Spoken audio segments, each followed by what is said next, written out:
यही नवरात्र के महीना में एक भक्त माई से कहा था, और कैसे कहा था कि माई राउर रहिया निहारता नया नवा कि छछना तहिया जिया बेली दर्शनवा आचरा के छुइया ओढ़ा दय मैया मानिला दयानंदवा के कही। और भक्त कहता माई से आवे के परिए मैया, अरे आवे के परी तहरा आवे के परी, आवे के परिए मैया, आवे के परी तहरा आवे के परी। जब यादा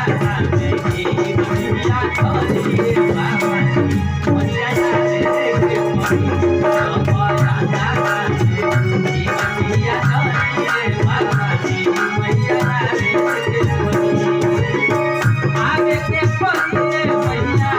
आवे के परी तहरा आवे के परी, आवे के परी मैया, आवे के परी तहरा आवे के परी।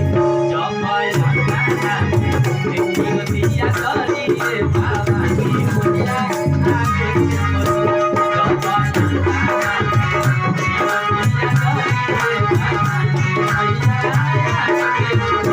जब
आवे के परी हो सहना, आवे के परी सहना, आवे के परी मैया, आवे के परी सहना, जब छाती पकड़ा अलगा धरी बाबा मैया आवे के परी, जब यादा में की दुनिया खरी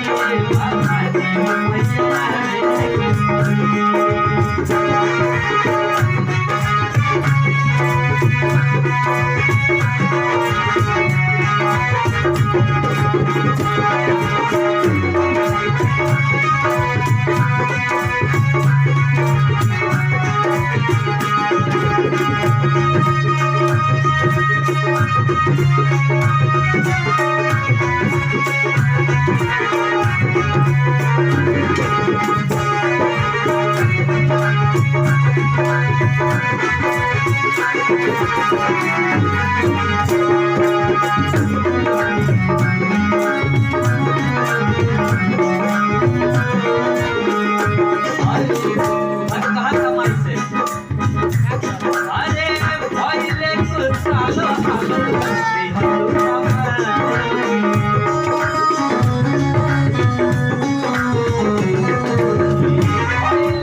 लागे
मैया